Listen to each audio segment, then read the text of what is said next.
মৃত্যুর পর দীর্ঘ একটা সময় কবরে থাকার পর হাসরের মাঠ কায়েম হবে।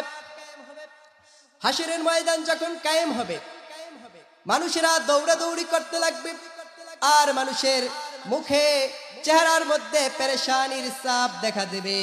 মানুষ চিন্তিত অবস্থায় থাকবে, আর মানুষেরা বলা বলি করবে, ইয়া ওয়াইলানা মান বাআসানা মিন মারকাদিনা হাযা মা ওয়া'আদার রাহমান ওয়া সাদাকাল মুরসালুন।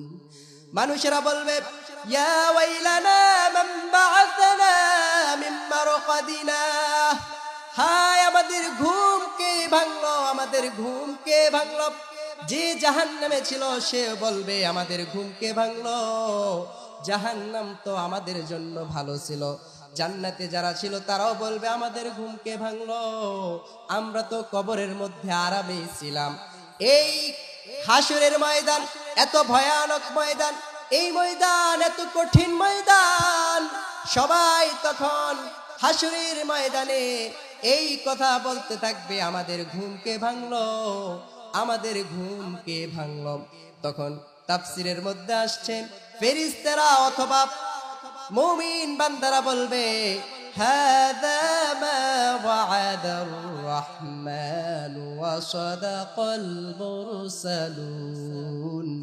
এটাই হলো ওই জগৎ, এটাই হলো ওই দিন, যেই দিনের ব্যাপারে আল্লাহ তাআলা ওয়াদা দিয়েছিলেন। শুধু আল্লাহ তাআলাই নয়, ওয়া সাদাকাল মুরসালুন, নবীগণরাও এই দিবস সম্পর্কে তোমাদেরকে জানিয়েছিলেন। সুবহানাল্লাহ। হাসরের ময়দানটা খুবই ভয়ানক অবস্থা হবে। ওই মুহূর্তে মানুষজন হিসাবের অপেক্ষায় থাকবে, আর প্রত্যেকের মনে মনে এই চিন্তা করবে, হায় কত কঠিন একটা দিবস, আমাদের বিচারের কার্যক্রম আরম্ভ করে দেখ। এই বিচারের কার্যক্রম আরম্ভ করে আমাদের জাহান্নাম ফয়সালা হলে জাহান্নাম দিয়ে দেখ। এরপরও হাসরের কষ্ট সহ্য হয় না। মানুষেরা মনে মনে ভাববে, আল্লাহ তাআলা কেন বিচারের দিবসে বিচার ফয়সালা করতেছে না, দেরি কেন করতেছে। সবাই চিন্তায় চিন্তিত হয়ে যাবে, আর প্রত্যেকে মনে মনে ভাববে, আল্লাহ তাআলা জাহান্নাম দেখে এরপরও বিচার শেষ করে দেখ। ওই কঠিন মুহূর্ত কেউ সহ্য করতে পারবে না, কারণ ওই সময় আসমানের সূর্যটা থাকবে মানুষের মাথার অর্ধ হাত উপরে। মানুষের মাথার অর্ধ হাত উপরে থাকার পর মানুষের শরীর বেয়ে বেয়ে ঘাম ভাসতে থাকবে, সমুদ্র হয়ে যাবে, ঘামের মধ্যে হাবুডুবু খাবে, আর মাথার মগজগুলা গলে গলে টকবক টকবক করতে থাকবে, গলে গলে কান দিয়ে বেয়ে বেয়ে পড়বে, নাক দিয়ে বেয়ে বেয়ে পড়বে। ওই সময় আল্লাহ তাআলার কাছে কে বলবে, আল্লাহ বিচার কার্য সম্পাদন করেন, শুরু করে দেন। কারো পক্ষে সাহস নাই এই কথা বলার। আল্লাহ তাআলাকে কে এই কথা বলবে, বিচারের জন্য নির্দেশ কে দিবে?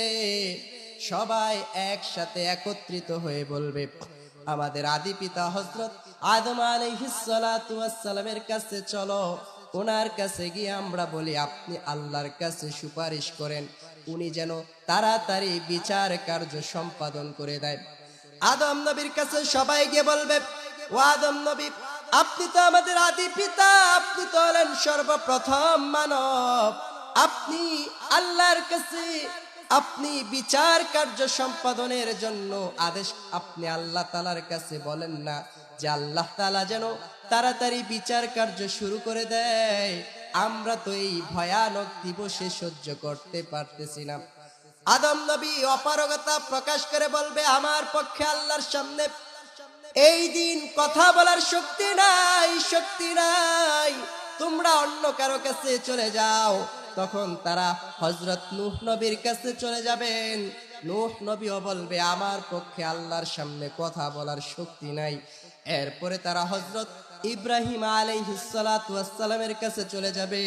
ইব্রাহিম নবীকে বলবে, ও ইব্রাহিম নবী, আপনি না ছিলেন, আপনি তো আল্লাহ তাআলার খলিল, আপনি হলেন আমাদের আদি, আপনি হলেন আমাদের জাতির পিতা, আপনি আল্লাহ তাআলার কাছে একটু আমাদের জন্য সুপারিশ করেন, যাতে করে তিনি বিচার কার্যটা শুরু করে দেন।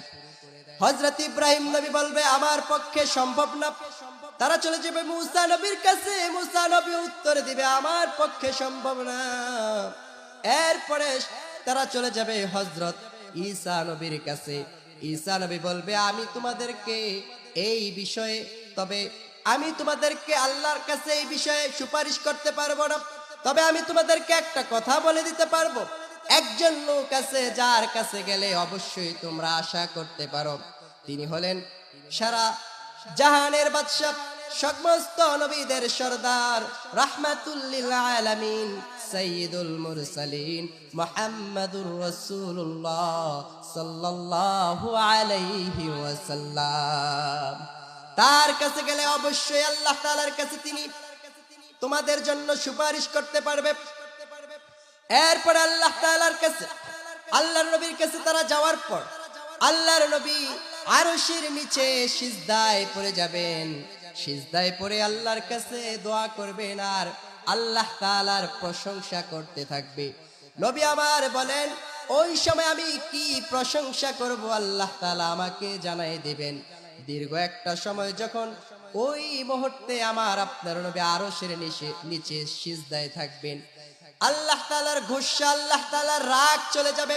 চলে যাওয়ার পর আল্লাহ তাআলা বিচার কার্য সম্পাদন করে দিবেন। বিচার কার্য যখন শুরু করবেন, বিচার কার্য শুরু করার সময় আল্লাহ তাআলা যে যে আমল করছেন ওই আমলটা প্রত্যেকের সামনে উপস্থিত করবেন। আল্লাহ তাআলা ওই দিন প্রত্যেকটা মানুষের উপর ইনসাফ ভিত্তিক বিচার কার্য সম্পাদন করবেন। কারো প্রতি জুলুম করবে না। যে যে আমল করছে ওই আমল অনুযায়ী তাকে তার কাছে আমল ফিরিয়ে দিবেন। আল্লাহ তাআলা বলেন وَنَضَعُ الْمَوَازِينَ الْقِسْطَ لِيَوْمِ الْقِيَامَةِ فَلَا تُظْلَمُ نَفْسٌ شَيْئًا وَإِنْ كَانَ مِثْقَالَ حَبَّةٍ مِّنْ خَرْدَلٍ أَتَيْنَا بِهَا وَكَفَى بِنَا حَاسِبِينَ। আল্লাহ তাআলা বলেন ওয়াদাউল মাওয়াজিনাল কিসত লিয়াউমিল কিয়ামা। আল্লাহ তাআলা বলেন ওই দিন আমি ইনসাফের মানদণ্ড কায়েম করব। কিয়ামতের দিন আমি ইনসাফের মানদণ্ড কায়েম করব। ফালা তুযলামু নাফসুন শাইআ, কারো প্রতি জুলুম করা হবে না।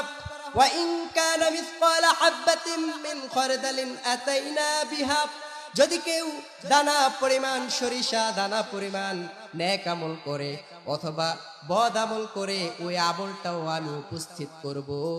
এরপর আল্লাহ তাআলা বলেন ওয়াকাফা বিনা হাসিবিন। ওই দিন আমি আল্লাহ তাআলা বিচার কার্য সম্পাদন করার জন্য একাই যথেষ্ট। আল্লাহ তাআলা বলেন আমি ওই দিন বিচার কার্য সম্পাদন করার জন্য আমি আল্লাহ তাআলা একাই যথেষ্ট। ওই দিন আমি কারো প্রতি যাররা পরিমাণ জুলুম করব না। ওই দিন আল্লাহ তাআলা কারো প্রতি যাররা পরিমাণ জুলুম করবে না। দুনিয়াতে তো ক্ষমতার কারণে টাকা